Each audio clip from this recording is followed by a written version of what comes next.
संगठन से ही सरकार बनती है, तो इसको हम लोग प्रणाम करते हैं। हम लोग तो पूरे संगठन की हमारी शक्ति, यही प्रधानमंत्री मोदी जी कहते हैं, यही पूज्य महाराज जी ने भी अपने भाषण में कहा। ये कमजोर पड़ गए हैं, बिना आग के धुआं तो नहीं। और सब मिलजुल के सब काम हो रहा हो। अगर काम नहीं होता तो उत्तर प्रदेश सर्वोत्तम प्रदेश कैसे बनता है? सब लोग जब लखनऊ में बैठ के लॉबिंग कर रहे हैं, मंत्री संतरी सब लोग, तो जनता की आवाज कौन सुनेगा? भारतीय जनता पार्टी अपने हारे हुए लोगों के साथ खड़ा होना चाहती है या हारे हुए लोगों के साथ खड़ा होना चाहती है। भारतीय जनता पार्टी के कार्यकर्ता को किसी भी स्थिति में बैकफुट पर आने की आवश्यकता नहीं है।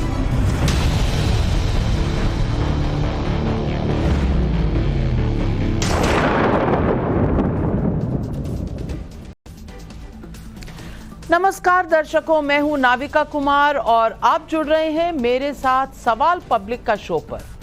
योगी थे, योगी हैं और योगी ही रहेंगे। उत्तर प्रदेश में बीजेपी के खराब चुनाव प्रदर्शन को लेकर मुख्यमंत्री योगी आदित्यनाथ पर 2 दिनों से चल रही सियासी कयासबाजी की अटकलें आज कुछ धीमी पड़ती नजर आईं। खुद योगी ने यूपी की 10 विधानसभा सीटों पर होने जा रहे उपचुनाव को लेकर हर एक सीट पर 3-3 मंत्रियों की टीम बनाकर भी यही संकेत दिया है कि यूपी में बॉस बस योगी है। योगी के इस स्पेशल 30 में दोनों डिप्टी मुख्यमंत्री शामिल नहीं हैं। यहां तक कि जब यह फैसला हुआ तब deputy CM Keshav Prasad Maurya, deputy CM Brajesh Pathak और यूपी बीजेपी अध्यक्ष भूपेंद्र चौधरी भी योगी की बैठक में शामिल नहीं थे। वैसे तो संगठन को सरकार से बड़ा बताने की लाइन ले रहे उप मुख्यमंत्री केशव प्रसाद मौर्य ने आज अपने इस बयान को दोहराया है, लेकिन उनका फ्लिप फ्लॉप भी दुनिया के सामने नजर आया। पहले ऑफिस ऑफ केशव प्रसाद मौर्य ने एक्स हैंडल पर केशव प्रसाद मौर्य का यह बयान डाला कि फिर डिलीट भी कर दिया और एक बार फिर यही पोस्ट तीसरी बार डाल दी। अरे भाई, तय कर लीजिए ना, है नहीं है, कौन बड़ा है कौन छोटा। इस बीच बीजेपी में टकराव और भटकाव का दावा कर रहे अखिलेश यादव को जवाब देकर उन्होंने डैमेज कंट्रोल की कोशिश की, लेकिन योगी को भी संदेश देने की कोशिश की। केशव प्रसाद मौर्य ने एक्स पर लिखा, सपा बहादुर अखिलेश यादव जी भाजपा की देश और प्रदेश दोनों जगह मजबूत संगठन और सरकार है। सपा का पीडीए धोखा है। यूपी में सपा के गुंडा राज की वापसी असंभव है। भाजपा 2027 विधानसभा चुनाव में 2017 दोहराएगी। मौर्य के शब्दों पर गौर कीजिएगा। उन्होंने कहा बीजेपी 2027 विधानसभा चुनाव में 2017 दोहराएगी। मौर्य ने 2022 का जिक्र नहीं किया, जब बीजेपी योगी के नेतृत्व में और मजबूती से यूपी में लौटी थी, जबकि 2017 में केशव प्रसाद मौर्य बीजेपी के अध्यक्ष थे और मुख्यमंत्री किसी का नाम उजागर नहीं किया गया था। आज सवाल पब्लिक का है कि यूपी में मामला ठंडा पड़ गया या पिक्चर अभी बाकी है। इस बीच आज यूपी बीजेपी अध्यक्ष भूपेंद्र चौधरी ने प्रधानमंत्री से मिलकर यूपी चुनाव के प्रदर्शन पर फीडबैक दिया। फीडबैक में क्या बातें सामने आ रही हैं ये आगे बताऊंगी, लेकिन संगठन को लेकर ढीले पेच टाइट होंगे ऐसी कवायद जरूर दिख रही है। भूपेंद्र चौधरी और केशव प्रसाद मौर्य की कल बीजेपी अध्यक्ष जेपी नड्डा से भी मुलाकात हुई थी। क्या यूपी में योगी के चेहरे पर भरोसा, लेकिन मौर्य की संगठन वाली लाइन को जोड़कर प्रधानमंत्री मोदी अगला कदम उठाएंगे? योगी थे, योगी हैं, योगी ही रहेंगे। क्या सबको समझा दिया गया है? सवाल पब्लिक का आज यही है।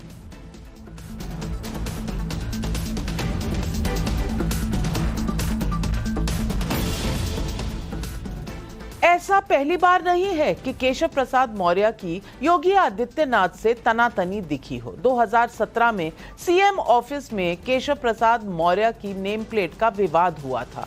2019 में मौर्य के पीडब्ल्यूडी विभाग की मॉनिटरिंग चीफ मिनिस्टर ऑफिस से होने के मामले ने तूल पकड़ा था। एक सार्वजनिक कार्यक्रम में योगी और उस समय के दूसरे डिप्टी सीएम दिनेश शर्मा के बीच स्टूल पर केशव प्रसाद मौर्य के बैठने की तस्वीरों को 2022 के चुनाव के पहले विपक्ष ने बीजेपी को दरार के तौर पर दिखाने की कोशिश की थी। 2022 के यूपी चुनाव के 7-8 महीनों पहले जून 2021 में केशव प्रसाद मौर्य ने बयान में कहा था, यूपी में सीएम का चेहरा दिल्ली से ही तय होगा। जैसे जैसे चुनाव नजदीक आ रहा था, मौर्य लगातार यही बात दोहराते रहे थे। लेकिन इसी बीच योगी के कंधे पर मोदी के हाथ रखने वाली तस्वीरें भी सामने आई और संदेश साफ हो गया। हालांकि 2022 चुनाव में बीजेपी की बम्पर जीत के बावजूद जब केशव प्रसाद मौर्य सिराथू से विधानसभा चुनाव हार गए, फिर भी उन्हें डिप्टी सीएम दोबारा बनाकर यह संदेश भी दिया गया कि केशव प्रसाद मौर्य को पार्टी कम नहीं आंकती। ऐसे में अब जब 2024 के चुनाव प्रदर्शन को लेकर केशव प्रसाद मौर्य का बयान योगी पर निशाना साधने जैसा दिख रहा है, तो फिर विपक्ष को जोरदार मौका मिल ही गया। सुनिए अखिलेश यादव और कांग्रेस के प्रमोद तिवारी का ये बयान। और हम सावधान करना चाहते उत्तर प्रदेश की जनता को भी कि भारतीय जनता पार्टी के लोग आपस में लड़कर के और कुर्सी की लड़ाई में पूरा एडमिनिस्ट्रेशन खत्म कर दिया है। जहां इन्हीं के विधायक, इन्हीं के लोग आरोप लगा रहे हैं कि भ्रष्टाचार चल रहा है। हम लोगों ने अखबारों में पढ़ा है कि मुख्यमंत्री खुद स्वीकार कर रहे हैं कि बड़े पैमाने पर दलाली चल रही है।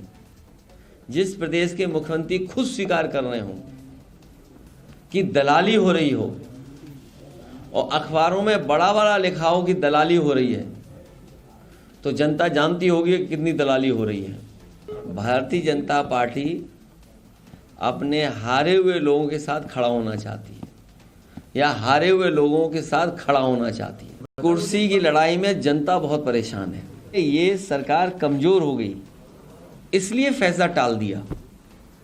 क्या जो पहले जिन लोगों का घर उजाड़ा था, ये सरकार मजबूत होती तो इनका भी उजाड़ देती घर।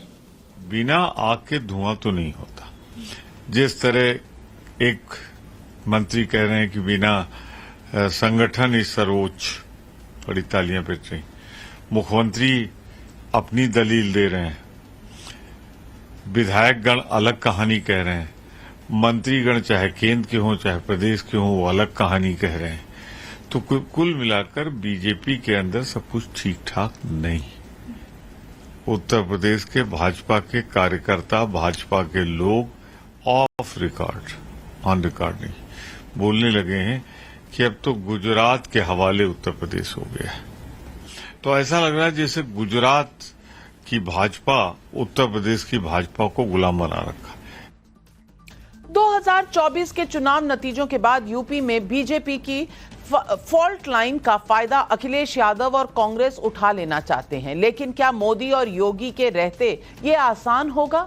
मैंने आपको बताया कि योगी ने स्पेशल 30 बनाकर विधानसभा उपचुनाव का जिम्मा सीधे अपने कंधों पर ले लिया है।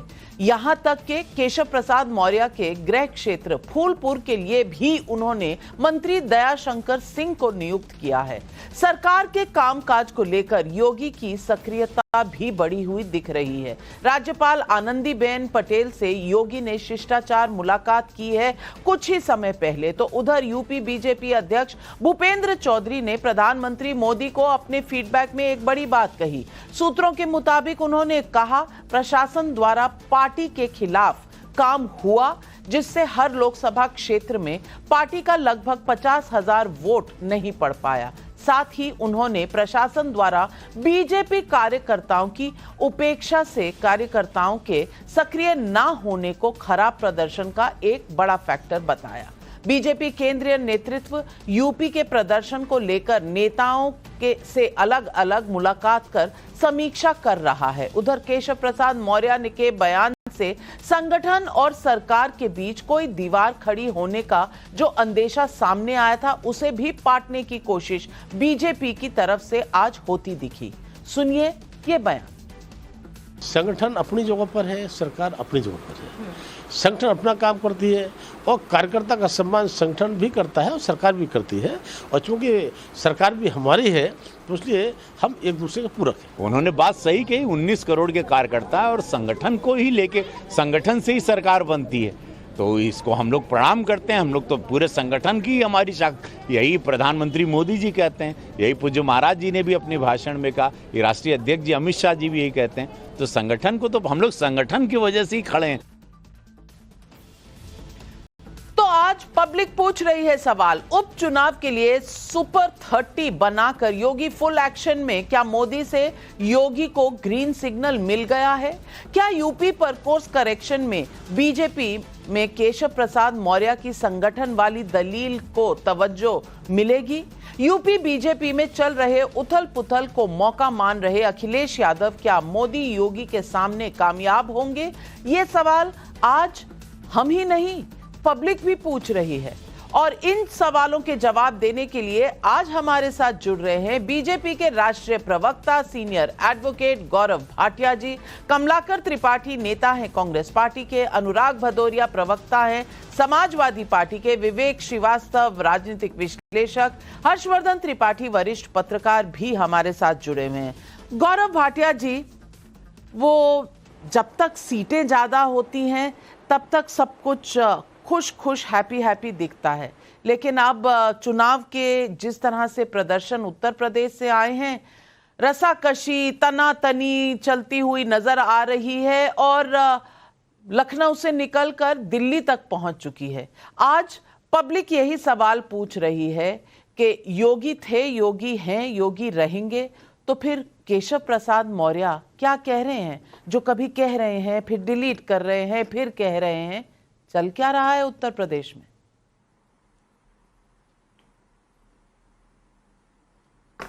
धन्यवाद नाविका जी। सर्वप्रथम तो मैं एक बात आपको बता दूं कि हमारी प्रदेश कार्यकारिणी बैठक हुई, पूरे उत्तर प्रदेश से बड़े कर्मठ और ईमानदार कार्यकर्ता जिनमें जनता की सेवा करने का जज्बा है वो उपस्थित थे। मैं भी वहीं लखनऊ में था और जिस तरह से हम आशा कर रहे थे उस तरह से लोकसभा में उत्तर प्रदेश में सीटें नहीं आई। एक मजबूत पार्टी जो भविष्य में भी और मजबूत होगी आत्मचिंतन करती है, लेकिन जो पार्टियां ईवीएम पे ठीकरा फोड़ती हैं वो इस आत्मचिंतन को कमजोरी बताती हैं। ये सोच सोच का फर्क है। आपने मुझसे कहा केशव प्रसाद मौर्य जी क्या कहना चाह रहे हैं, मैं आपको बताऊं, आपकी रिपोर्ट मैंने बड़ी ध्यान से सुनी। दो बातें तो मैं आपको बता दूं जो शायद आपने जिस तरह से दिखाई वो उचित नहीं था। केशव प्रसाद मौर्य जी वही कह रहे हैं जो श्री नरेंद्र मोदी जी ने कहा है हमेशा, जो अटल बिहारी वाजपेयी जी की सीख है, जो श्यामा प्रसाद मुखर्जी जी कहते थे, दीनदयाल उपाध्याय जी कहते थे कि संगठन ही सबसे बड़ा है और संगठन मजबूत होगा तो कई सरकारें बन जाएंगी, और भारतीय जनता पार्टी ने बना के दिखाया। आपने कहा केशव प्रसाद मौर्य जी का ट्वीट जो है वो डिलीट हुआ, बदला गया। मैं आपको एक बड़ी जानकारी देता हूं। आपको मालूम है बीजेपी यूपी पे जाइए, उसके एक्स हैंडल पे आपको वो उनका शब्दशाह जो स्टेटमेंट है और वीडियो अभी भी मिलेगा, और यही केशव प्रसाद मौर्य जी के जो एक्स हैंडल है उस पे भी मिलेगा। तो हटाने की तो कोई आवश्यकता नहीं है। मैं तो उस टूटी साइकिल से पूछना चाहता हूं जिसका टायर है पंचर और जिनकी उंगलियां टूटी है वो चला रहा है पंजा और वो हम पे उंगली उठा रहे हैं। अरे आप अपना आत्मचिंतन करो। कांग्रेस पार्टी का कोई अगर प्रवक्ता है उससे पूछिएगा, 5 सीटें और 6 सीटें उत्तर प्रदेश में आई है, 2 विधायक हैं नाविका जी, 2, और उसके बाद वो हमसे पूछ रहे हैं। अरे हम एक परिवार की तरह रहते हैं और सपा हो चाहे कांग्रेस पार्टी हो, इनके लिए गांधी और यादव परिवार ही सब कुछ है और हमारे लिए संगठन परिवार है। ये फर्क ये क्या जानेंगे? गौरव भाटिया जी, वैसे मैंने फ्लिप फ्लॉप कहा था, वो ट्वीट अब है मुझे भी पता है, वो ट्वीट डाला गया, फिर डिलीट किया गया, फिर वापस डाला गया, तो लगता है कहीं ये दिमाग में जद्दोजहद चल रही थी। तो मेरा सवाल उस जद्दोजहद पे था। और दूसरी बात, मेरा सवाल सुन लीजिए, दूसरी बात मैं जो पूछना चाहती हूँ, दूसरी पहले जो डाला गया था, बस मैं दुरुस्त कर रहा हूं, जानकारी दे रहा हूं। दूसरी आप बात, स्वतंत्र है जो भी रिपोर्ट दिखाएं। जो जानकारी आप दे रहे हैं वही जानकारी हमने भी दी है और उसमें कहीं कोई गलती नहीं है। फ्लिप फ्लॉप हुआ ये सवाल है। और दूसरी तरफ सवाल ये पूछना चाहती हूं कि ये तो सही है कि संगठन बड़ा है, सरकार से बड़ा है, और ये तो वाजपेयी जी के जमाने से चली आ रही है प्रथा। तो आज केशव प्रसाद मौर्य जी जब ये बोल रहे हैं, बोल तो रहे हैं, सुना किसको रहे हैं, ये पूछना चाहती हूं मैं उत्तर दे देता। सबसे पहले देखिए, जब हम कह रहे थे कि हमारी 80 सीटें आएंगी और 70 आएंगी और उसके बाद एनडीए की 36 सीटें आएंगी, तो हमारे कार्यकर्ता जो रात दिन मेहनत कर रहे थे उनमें भी तो जोश और ऊर्जा भरने का काम कोई करेगा। तो राष्ट्रीय अध्यक्ष जेपी नड्डा जी भी उपस्थित थे, योगी आदित्यनाथ जी भी थे और केशव प्रसाद मौर्य जी भी थे। तो ऊर्जा भर रहे थे, उनको बता रहे थे कि आप भारतीय जनता पार्टी की नींव हो, आप रीढ़ की हड्डी हो, आप ही हमारा सम्मान हो, आप ही हमारी पहचान हो, आप ही हमारे सब कुछ हो। इसमें गलत क्या है? दूसरी बात, सपा से पूछिएगा, इनके लिए ना संगठन बड़ा ना सरकार, इनके लिए तो सबसे बड़ा है यादव परिवार। आप मुझे बताइए, जब से पार्टी बनी है सपा, क्या यादव परिवार के बाहर का अध्यक्ष भी दे पाए? ये तो यादव परिवार की परिक्रमा करने में ही पूरा जीवन व्यतीत कर देते हैं। इसलिए संगठन की अहमियत ये क्या जाने। और तभी मैं कहता हूं, आज आत्मचिंतन हम कर रहे हैं, लेकिन आत्मचिंतन करने की आवश्यकता राहुल गांधी और गांधी परिवार कांग्रेस पार्टी को है और इधर यादव परिवार और समाजवादी पार्टी को है। अनुराग भदौरिया जी, आत्मचिंतन पे इतनी हलचल क्यों है सपा में? देखिए, भारतीय जनता पार्टी में कोई दिल्ली में दौड़ रहा है, कोई लखनऊ में दौड़ रहा है, कोई हवाई जहाज से दौड़ के जा रहा है, कोई गाड़ी में ही दौड़ रहा है। कमाल है भैया, दौड़म दौड़ लगी है, कह रहे कहीं कुछ है ही नहीं। अरे भैया, पहले तो इंजन आपस में टकराते थे, अब तो डब्बे भी टकरा रहे हैं, खड़ा खड़। सवाल यह है कि ये कह रहे हैं कि हमारा जो नेतृत्व है जो कहता है वही सब कहते हैं। अरे भैया, आपके नेतृत्व तो कहता है सबका साथ सबका विकास। उधर पश्चिम बंगाल में आपके अलग नेता आपको आंखें तिर रहे हैं, कह रहे नहीं हम मानते सबका विकास, सबका साथ सबका विकास। वो आपको ही धमका रहे हैं, बोले हम आपके जो आप बोलते हो हम उसको नहीं मानते हो, हम सबका साथ सबका विकास नहीं मानते। सवाल है कि इसी उत्तर प्रदेश के अंदर में मुख्यमंत्री योगी जी के शासनकाल में ही 100 विधायकों ने धरना दिया था सरकार के खिलाफ। भूल गए क्या? 100 विधायकों ने धरना दिया था, अगर आपको याद नहीं हो तो। और हालत ये हो गई है कि आपके विधायक क्या कह रहे हैं कि भैया, आपके एक विधायक हैं देवेश प्रताप, क्या कहते हैं भैया अगर काम करवाना है तो अधिकारियों के पैर छूने पड़ते हैं विधायकों को, ये कह रहे हैं वो। और आपके एक जो साथ के मंत्री हैं निषाद जी, कह रहे हैं कि अरे भैया बुलडोजर चलाओगे तो वोट कहां से पाओगे। सीएम साहब कह रहे हैं कि आत्मविश्वास, मतलब 400 पार करोगे तो गड़बड़ाओगे ही। उधर उठ के आपके डिप्टी सीएम कहते हैं नहीं संगठन सरकार से बड़ा है। अरे भैया, ये तो दुनिया को पता है, आज से थोड़ी नई बात है, लेकिन वो सुना रहे हैं तभी तो बोल रहे हैं ना। और दूसरे, अगर आप वहां चले जाओगे, सुब्रत पाठक कह रहे हैं कि अभी भी जो आपके मंत्रिमंडल में आपके जो ब्यूरोक्रेट्स हैं अभी भी वो पुरानी सरकार के ही हैं। अखिलेश यादव जी का नाम ले रहे हैं, कमाल की बात कर रहे हैं। या आपके मंत्री हैं आपके मोती सिंह जी, कह रहे हैं ऐसा भ्रष्टाचार तो हमने अपनी जिंदगी में नहीं, 40 साल की राजनीतिक कैरियर में बीजेपी में मंत्री रहे हैं, कहते राजनीतिक कैरियर हमने इतना बड़ा भ्रष्टाचार नहीं देखा।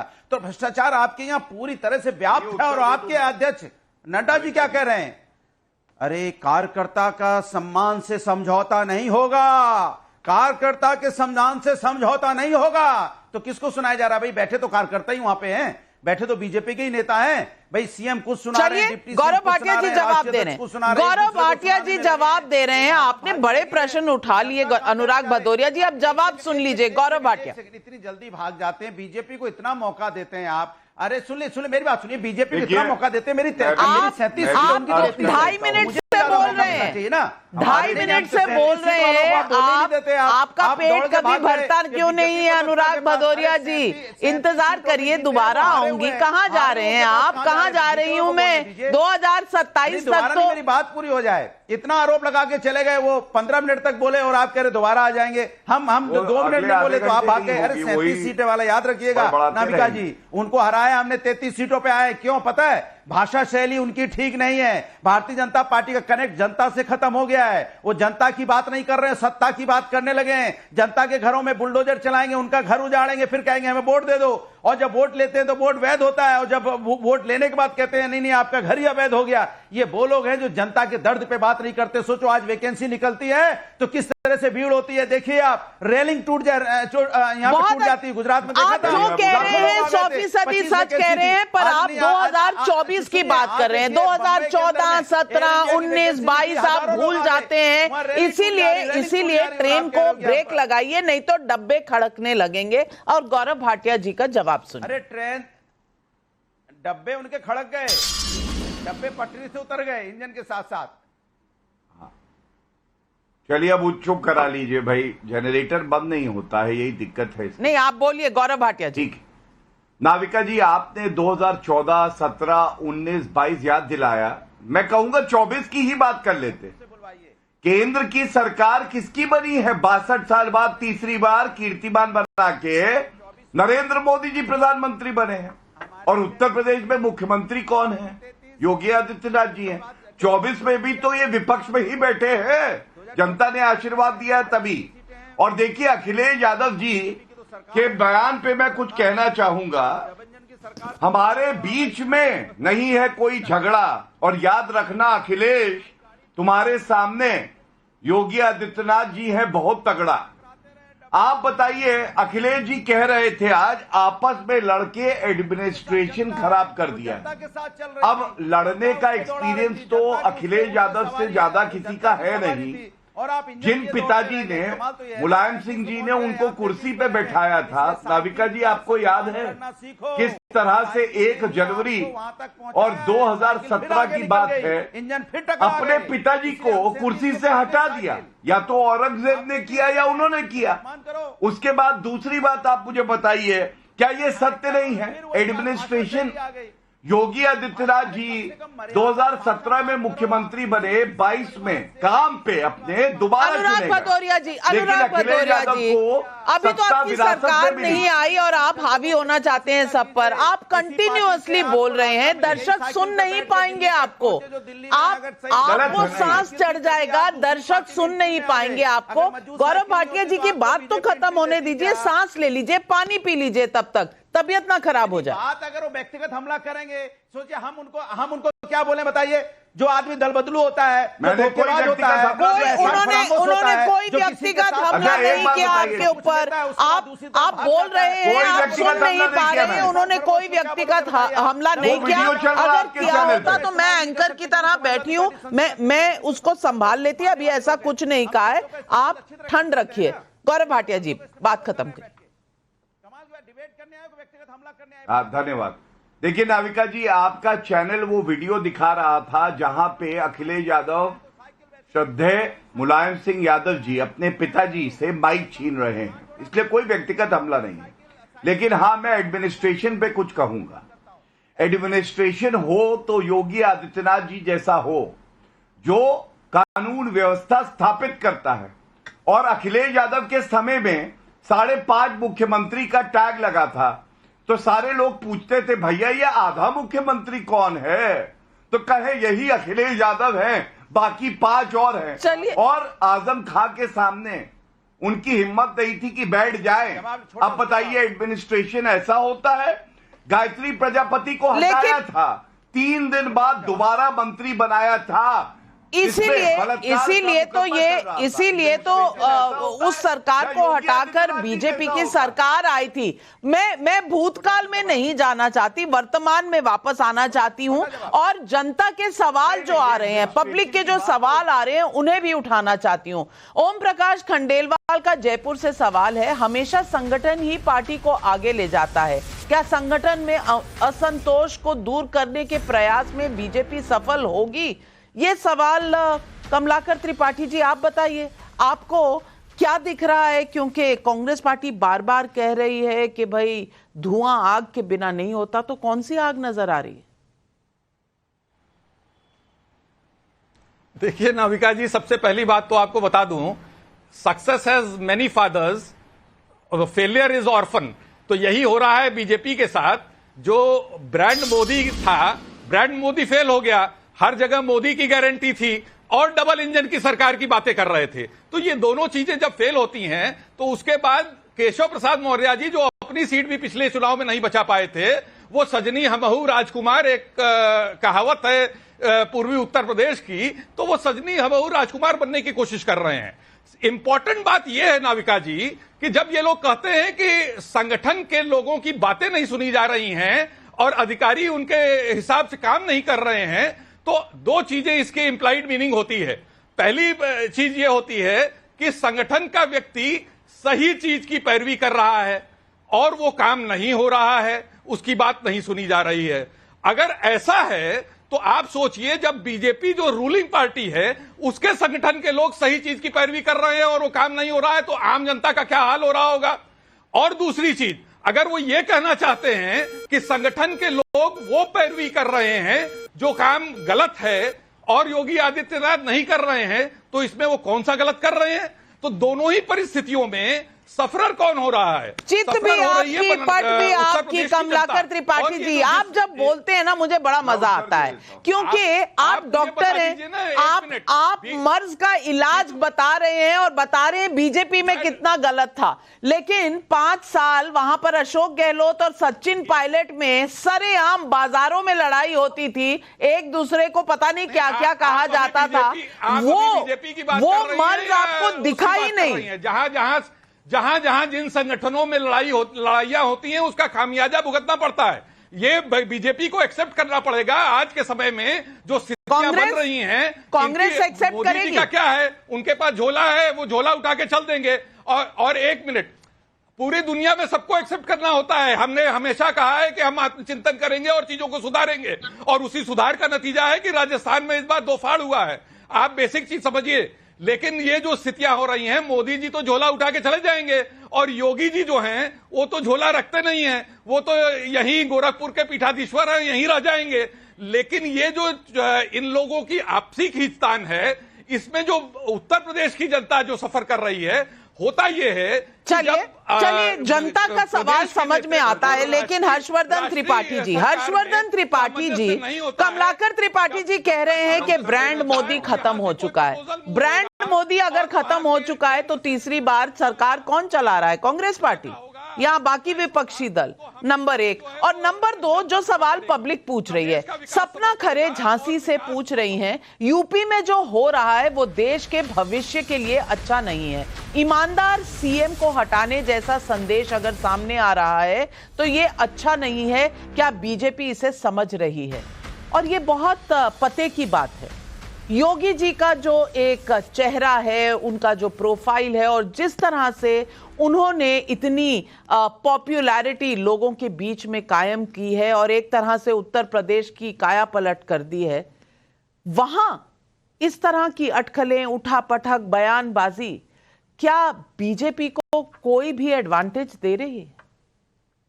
देखिए नवका जी, निश्चित तौर पर ये भारतीय जनता पार्टी को नुकसान पहुंचा रही है। और योगी आदित्यनाथ नरेंद्र मोदी के बाद पैन इंडिया एक बड़े हिंदुत्व आइकॉन बने, एक बड़ी उनकी फॉलोइंग है, वो सोशल मीडिया पर भी है। और मैं तो ये कहूंगा कि संगठन से ज्यादा, क्योंकि संगठन में वो रहे नहीं, भारतीय जनता पार्टी के संगठन में थे नहीं, इस वजह से संगठन में हो सकता है कि बहुत से लोग न कहें, लेकिन एक पैन इंडिया उनकी फॉलोइंग। ये माना जाता है कि देश में सबसे ज्यादा जो भारतीय जनता पार्टी के प्रत्याशी चुनाव प्रचार के लिए किसी नेता को बुलाते हैं तो वो योगी आदित्यनाथ को बुलाते हैं। अब केशव प्रसाद मौर्य विश्व हिंदू परिषद की गौरक्षा वाहिनी से करियर उनका पूरा शुरू हुआ है, राजनीति में यहां तक पहुंचे हैं। 2017 में जब चुनाव हुआ तो वो अध्यक्ष थे, उनकी अपनी महत्वाकांक्षा है। भारतीय जनता पार्टी को इसका कोई न कोई रास्ता तो खोजना पड़ेगा। जब केशव प्रसाद मौर्य 2022 में सिराथू हारे, उसके बाद वो उप मुख्यमंत्री तो बन गए, लेकिन उनका लोक निर्माण विभाग उनको नहीं मिला। अभी भी लगातार जिस तरह से कैबिनेट बैठक में वो जा नहीं रहे या इस तरह से अपमानित हो रहे हैं, तो दोनों तरफ की जो रास्ता कशी है वो बहुत साफ साफ दिख रही है। संगठन सरकार से हमेशा बड़ा होता है, लेकिन जो सरकार का नेता होता है वही संगठन का सबसे बड़ा नेता होता है। भारतीय जनता पार्टी उत्तर प्रदेश में ये होता हुआ नहीं दिख रहा है, इसीलिए ये सबसे बड़ा द्वंद्व है। और इसका अगर समय से सुधार नहीं हुआ तो इसका खामियाजा उठाना पड़ सकता है। विवेक श्रीवास्तव जी, आत्मचिंतन तो चल रहा है। सिर्फ उत्तर प्रदेश, ये सिर्फ खाली केशव प्रसाद मौर्य और आदित्यनाथ का द्वंद्व नहीं है, ये राष्ट्रीय नेतृत्व का भी द्वंद्व है। क्योंकि मोदी जी अपने ऊपर मीठा मीठा गप गप कड़ुआ कड़ुआ थू थू, तो माननीय मोदी जी अपने ऊपर किसी भी चीज का 10 सेकंड आरोप नहीं दीजिएगा लेना नमिता जी, चाहते। 10 सेकंड। हर्षवर्धन त्रिपाठी जी काउंटर कर रहे हैं, हर्षवर्धन त्रिपाठी जी काउंटर कर रहे हैं जी, हर्षवर्धन जी। देखिए नविका जी, असली संकट क्या है ना कि कांग्रेस राहुल गांधी की अगुवाई में नरेंद्र मोदी की छवि फाड़ दी, इसी पर लगी हुई है। पैन इंडिया नरेंद्र मोदी ने राहुल गांधी की कांग्रेस को 100 सीटों पर नहीं आने दिया।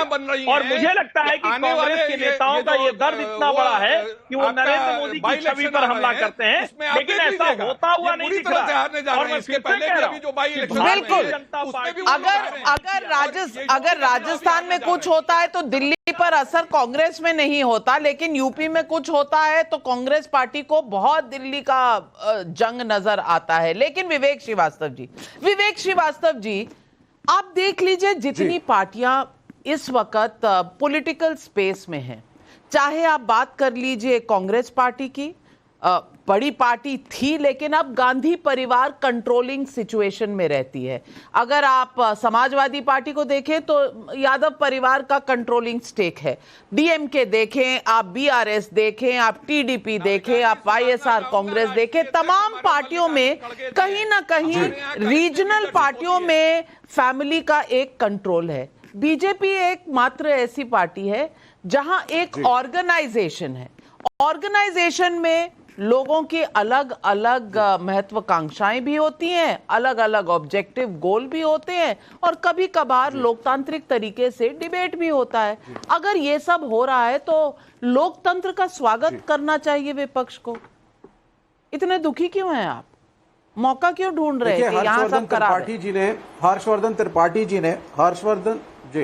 देखिए हर्षवर्धन त्रिपाठी जी ने एक बड़ा अच्छा एनालिसिस किया। उन्होंने कम से कम एक्नॉलेज किया, और यही एक अच्छे एनालिस्ट को करना चाहिए हमेशा, कि यूपी की भारतीय जनता पार्टी में, यूपी की सरकार में एक प्रॉब्लम कम से कम है।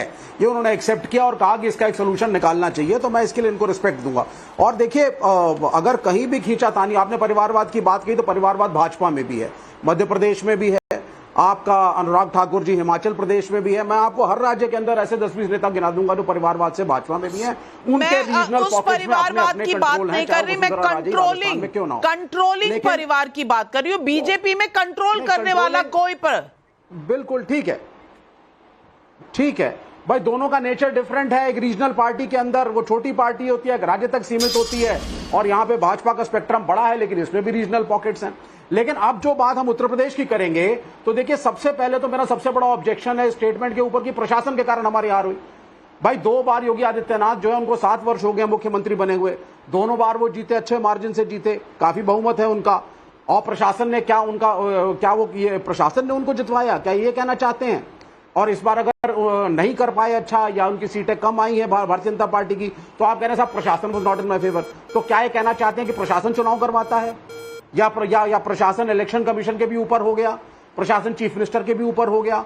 तो ये देखिए बेतुकी बातें हैं।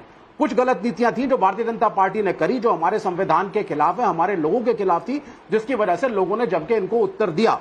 मैं वाराणसी में भी गया, मैंने कैंपेन किया। विवेक श्रीवास्तव जी, आपके आकलन पर बीजेपी नहीं चलेगी ना, वो अपना आकलन खुद कर रही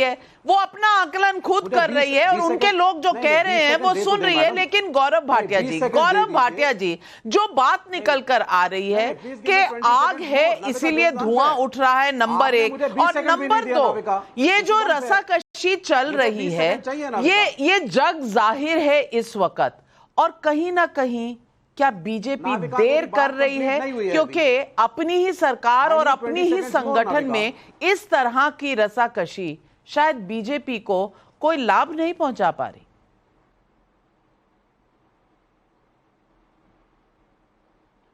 देखिए नाविका जी, पहले तो आपने कहा आग है तो धुआं उठ रहा है, तो भाई मैं एक बात कहूंगा, आग में तबके ही सोना बन जाते हैं, और चिंता तो उन्हें होनी चाहिए जिनके पास भस्मासुर है, भस्म बन के न धुआं है न आग है। हम पे उंगली उठाते हैं नाविका जी, आप मुझे ये बताइए, हमने आत्मचिंतन किया तो इनको दर्द हुआ। मैं आपको बताता हूं, 2014 से 12 पूर्व मुख्यमंत्री छोड़ के कांग्रेस पार्टी जा चुके हैं। अशोक चौहान जी, Kiran Kumar Reddy, Digambar Kamat, Ghulam Nabi Azad, Ravi Naik, captain Amarinder Singh, SN Krishna, ND Tiwari, ऐसे तमाम नाम हैं। अब मुझे बताइए, मुख्यमंत्री छोड़ के चले गए, उस पर चर्चा नहीं है। मैं केवल एक बात कहूंगा, रवि जी ने एक बात कही, विवेक जी ने, उन्होंने मुझसे कहा कि कह रहे प्रशासन जिम्मेदार है। नहीं, मैं राष्ट्र प्रवक्ता आपके समक्ष बैठा हूं। मैंने एक बार नहीं कहा कि हमने प्रशासन को जिम्मेदारी दी है कि मैंने सिर्फ एक बात कही, भाजपा वो पार्टी है जो जीतती है या सीखती है। हम ठीकरा ईवीएम पे नहीं फोड़ेंगे, प्रशासन पे नहीं फोड़ेंगे। हमारे पास योगी आदित्यनाथ जी हैं, कोहिनूर के हीरे की तरह हैं। योगी आदित्यनाथ जी पे हमें गर्व है, और अगर उनके लिए आप इस तरह की एक कले लगाते हैं तो ये दिखाता है आपके नेताओं ने तो प्रशासन शब्द यूज किया था ना गौरव भाई, और जो पंजा है वो बैसाखियों पे चल रहा है। चलिए वो बैसाखियों पे चल रहा है। थोड़ा सा एक फैक्ट बताती चलूं कि 2009 में जब बीजेपी हारी थी, अडवाणी जी के नेतृत्व में बीजेपी जब हारी थी, तो ठीकरा फूटा था, ईवीएम पर ही फूटा था, किताबें लिखी गई थी। बहरहाल शंकरलाल राठौर का देवास मध्य प्रदेश से सवाल है, मंथन से जहर भी निकलेगा और अमृत भी। समाजवादी पार्टी और कांग्रेस योगी सरकार के लिए निंदक न्यारे हैं। ये तो बीजेपी के लिए अच्छा है, विपक्ष खुश क्यों हो रहा है? सचमुच आप खुश क्यों हो रहे हैं? अनुराग भदौरिया जी जवाब दे दीजिए। देखिए भारतीय जनता पार्टी के प्रवक्ता को बोल दूं, कह रहे हैं बैसाखी। अरे भैया, खुद ही तो सरकार बैसाखी पे टिकी, इसलिए बैसाखी याद रहता है। सहारे पे चल रही ना सरकार, सत्ता बीजेपी जीती कहां है? 240 पे बार बार कह रहे जीती है। अरे 240 पे हारे हुए को जीता हुआ नहीं बोलते, जो बैसाखी पे चलते हैं। 37 वाले जीत गए, 240 वाले हार गए, क्यों पता है? ये नया मैथमेटिक्स है। 33 वाले जीत गए, 33 वाले हार गए, 33 वाले जीत गए उत्तर प्रदेश में, 33 वाले हार गए। ये अर्थमेटिक आप देख लीजिएगा। और दूसरी बात है संकट, जनता का संकट, जनता का साथ, जनता ने साथ छोड़ दिया, इसलिए बीजेपी में संकट है। इनको पता चल गया कि जनता ने मेरा साथ छोड़ दिया है, तो भागे घूम रहे हैं। संकट जनता के माध्यम से आया है, क्योंकि जनता का विश्वास, जनता ने इन पे विश्वास करना बंद कर दिया है, तो अब एक दूसरे पे दोष दे रहे हैं। आप बताइए किसका दोष है? अगर उत्तर प्रदेश में भारतीय जनता पार्टी हारी है तो किसका दोष? संगठन का या बीजेपी का या सरकार का? हारी कहां है भैया? सरकार उन्हीं की बनी है, बताइए ना, सरकार उन्हीं की बनी है। जनता के साथ न्याय नहीं करते, जनता के साथ अन्याय करते, जनता के मुद्दों पे चर्चा नहीं करते। फिर टमाटर 100 रुपए पार हो गया, आप फिर कहोगे टमाटर क्यों? चलिए पीयूष आहाया का राजकोट से सवाल है, समाजवादी पार्टी से पूछना है कि क्या आपकी पार्टी में चाचा भतीजा में लड़ाई नहीं हुई थी? अशोक कुमार सिंह का पंचकुला से सवाल है, संगठन को सरकार से बड़ा बता रहे हैं तो केशव प्रसाद मौर्य संगठन में भेजे जाएंगे? शैलेंद्र बाजपेयी का बिलासपुर से सवाल है, सारे विरोधी जनता को भटकाने और भड़काने में लगे रहे हैं, लेकिन मोदी योगी जनता के दिलों में राज करते हैं, विपक्ष क्यों जल्दबाजी कर रहा है? विवेक श्रीवास्तव जी, क्या विपक्ष जल्दबाजी कर रहा है, दिवाली मना रहा है? सिर्फ आत्ममंथन ही तो हो रहा है। मैं सिर्फ 20 सेकेंड लूंगा जी। मैडम, मैं सिर्फ 20 सेकेंड लूंगा। आत्ममंथन ठीक है, लेकिन आत्ममंथन इस वजह से हो रहा है क्योंकि जो नीतियां अपनाई थी वो नीतियां एंटी पीपल निकली। ये बेशक नंबरों में सरकार इन्होंने बना ली है, लेकिन भाजपा और मोदी साहब के लिए एक आइडियोलॉजिकल हार है। चुनाव मोदी साहब के नाम पे लड़ा गया था, पूर्ण बहुमत से नहीं ला पाए। दूसरी बात, आप कास्टेस रिजर्वेशन के खिलाफ आप बोल रहे थे। आप जो है, मैं गुजरात मैं वाराणसी घूम के आया, कैंपेनिंग करी, मैंने फैजाबाद अयोध्या में कैंपेनिंग करी, मैं गोंडा गया, श्रावस्ती गया। आपने हर जगह पे गुजरात मॉडल ले आए। आप लोकल्स को जॉब दे नहीं रहे हैं और वहां के बिजनेसमैनों को ला करके यहाँ के सारे ठेके पकड़ा रहे हैं। आप हर धार्मिक स्थल हारे। क्या ये कुछ दर्शाता नहीं है आपकी पॉलिसीज के बारे में? और फिर आप नहीं गौरव भाई, विद ड्यू रिस्पेक्ट, आपको लगता है बिहार उत्तर प्रदेश से गुजरात में कोई नहीं है, लेकिन आपने सवाल उठाया। गौरव भाटिया जी जवाब दें। जी नहीं, मैं विवेक जी आपका बहुत एहतराम करता हूं, मुझे बहुत अच्छा लगा। 240 सीटें हमारी आई, सारा घमंडिया एकजुट हो गया, उससे ज्यादा। तीसरी बार पुनः नरेंद्र मोदी जी प्रधानमंत्री बने, हमारी आइडियोलॉजिकल हार हो गई और इनकी देश भर में 3 सांसद आए और इनकी मॉरल विक्ट्री हो गई। आपको मॉरल विक्ट्री की बधाई, और हमें अपनी आइडियोलॉजिकल हार से कोई परेशानी नहीं। हम और मजबूत होकर आएंगे, 400 पार करके दिखाएंगे। आप भी यही है और मैं भी यही हूं। संजय प्रजापति का ठाणे से सवाल है। अनुराग भदौरिया जी, आपके यहाँ बीजेपी से ज्यादा उथल पुथल होती रही है, लेकिन आज बीजेपी के घर में भी बर्तन बजने लगे, क्या इसी वजह से फूले नहीं समा रहे हैं आप? भदौरिया जी, अब आपके लिए जनता बहुत सवाल भेज रही है, और चाचा भतीजा का लड़ाई वाला भी एक सवाल था, उस पर भी जवाब। हम सुन लीजिए, हम लोग सीधी सी बात है, हम जनता के साथ खड़े हैं। हमें इनके लड़ाई झगड़े से कोई लेना देना नहीं, लेकिन जनता सफर कर रही है ना भाई। लड़ रहे हैं डिप्टी सीएम और इनके अधिकारी, और अधिकारी काम नहीं करते हैं, कह रहा है विधायक कह रहा है पैर छूने पड़ते हैं, तो सोचिए जनता सफर कर रही है कि नहीं कर रही है? जनता के घर गिराए जा रहे हैं, हमें जनता के बीच में खड़ा होना पड़ता है, जनता के सुख दुख में हम शामिल हो रहे हैं, और ये सत्ता बना के आराम से दिल्ली और लखनऊ घूम रहे हैं। बताइए आप, जनता ने इसलिए आपको चुना था कि आप बैठ के दिल्ली लखनऊ घूमेंगे, कोई हवाई जहाज में घूमेगा, कोई किसी में घूमेगा, और जनता बेचारी परेशान है। जनता यहाँ बारिश है तो उसकी रोडों पे रोड फंस जा रही है, पानी बरसता है तो वहां पे रोडें जाम हो जाती हैं, उनके सीवर लाइन पानी बहने लगता है, बिल्डिंगें गिरने लगती है, चाहे एयरपोर्ट की हो, पर राम के मंदिर में पानी भर जाएगा। भ्रष्टाचार, गौरव भाटिया जी जवाब दे रहे हैं। गौरव भाटिया जी, को रोजगार दे नहीं रहे, महंगाई से जनता जूझ रही है, हमें जनता की चिंता है ना, जनता की चिंता, इसीलिए मुझे चिंता हो रही है, क्योंकि सरकार को मैं जिम्मेदारी याद कितने चिंतित हैं अपनी अनुराग भदौरिया जी, बहुत चिंतित हैं, जवाब दीजिए। बेरोजगारी पे चर्चा नहीं करते, महिला समस्या पे चर्चा नहीं करते, पर्चा लीक लगातार हो रहा है, 25-25 लाख भविष्य। कम से कम कोई जनता की बात करे, ये लोग जनता की बात ना करें। बुंदेलखंड में जब इनकी सरकार थी तो जनता को घास की रोटी खिलाते। मुजफ्फरनगर में दंगे होते थे, 65,000 लोग ठंडी रात में टेंट के नीचे थे, ये सफाई महोत्सव में ऋतिक रोशन का डांस देखते। सरकारी बंगला मिला, जब भागे तो 200 रुपए की टोटी चुरा ली। वर्दी का रसूख ये था, आजम खां के जूते साफ कराते थे उनसे, और कहना अच्छा नहीं होगा लेकिन फिर भी कह देता हूं। आपको याद है तुष्टीकरण की राजनीति ऐसी कि मुजफ्फरनगर दंगे में मुआवजा भी दिया तो 1800 परिवार मुसलमान जो है उनको दिया, हिंदुओं को नहीं, और सर्वोच्च न्यायालय ने फटकार लगाई थी। केवल इतना कहूंगा, शिवपाल यादव जी की जितनी बेइज्जती अखिलेश यादव ने करी किसी ने नहीं करी है। मुलायम सिंह यादव जी को इज्जत दी तो नरेंद्र मोदी जी ने दी, और मुलायम सिंह यादव जी ने आशीर्वाद दिया नरेंद्र मोदी जी को संसद के पटल पे कि दोबारा प्रधानमंत्री बनोगे, यही कामना और बन के आए। अरे बेटा इज्जत नहीं दे पाया पिता को। हर्षवर्धन त्रिपाठी जी, हर्षवर्धन त्रिपाठी जी, जनता भी पूछ रही है और मेरा भी सवाल यही है। राजेश सिंघल नासिक से पूछ रहे हैं, देश के हर एक राज्य की जनता अपने राज्य में योगी जी जैसा नेतृत्व चाहती है, क्या माफिया और गुंडागर्दी खत्म करने के लिए योगी जी जैसे नेताओं की ही जरूरत नहीं है? मानिक डाबरीवाला का कोलकाता से सवाल है, केशव प्रसाद मौर्य के बयान पर हो हल्ला मचाने वाले विपक्ष को क्या अपने घर में झांक कर नहीं देखना चाहिए कि वहां संगठन का क्या हाल है? हर्षवर्धन त्रिपाठी जी, इस पर तो जवाब बनता है। लेकिन नविका जी, मुझे लगता है कि योगी आदित्यनाथ जिस तरह का प्रशासन और जिस तरह की कानून व्यवस्था उन्होंने दुरुस्त की है, एक चुनाव हार गए तो वो सब खत्म थोड़ी ना हो जाएगा। 2017 से 22 और 22 का चुनाव जीत के आए, ठीक है 17 से सीटें कम हुई, लेकिन चुनाव दोबारा जीत कर आए। उत्तर प्रदेश में कितने समय के बाद दोबारा सरकार बनी है, ये भी रिकॉर्ड ध्यान में रखना चाहिए।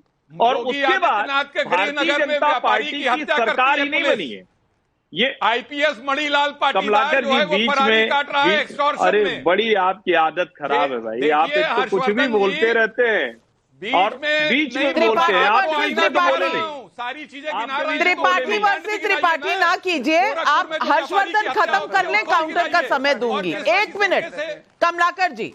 जिस तरीके से मिर्जापुर की याद आ गई नविका जी, गाजियाबाद से लेकर गोरखपुर तक उत्तर प्रदेश के हर जिले में संगठित अपराधी गिरोह काम करते थे। योगी आदित्यनाथ की एक क्षमता थी कि उन्होंने समाप्त कर दिया। बिल्कुल। उत्तर प्रदेश में जिस तरह का वातावरण था, जिस तरह से कानून व्यवस्था की स्थिति थी, उसको योगी आदित्यनाथ के शासन में दुरुस्त किया गया। और योगी आदित्यनाथ के ही शासन में जो विभागों की रफ्तार है, जो काम करने की रफ्तार है, वो बेहतर हुई। और जिसको शायद डिबेट में नहीं लाया जाता है, ease of doing business index में नंबर 2 पर उत्तर प्रदेश आ गया। उत्तर प्रदेश आज सबसे ज्यादा अंतर्राष्ट्रीय हवाई अड्डे वाला राज्य है। जो काम हुआ है उससे तो आप कहीं इनकार नहीं कर सकते। लॉ एंड ऑर्डर में जिस तरह से गुंडागर्दी पर एक तरह से पकड़ बनाई है, आप इनकार नहीं कर सकते। हाँ, इस वक्त आत्मचिंतन में कुछ न कुछ मंथन में अमृत और विष निकल रहा है,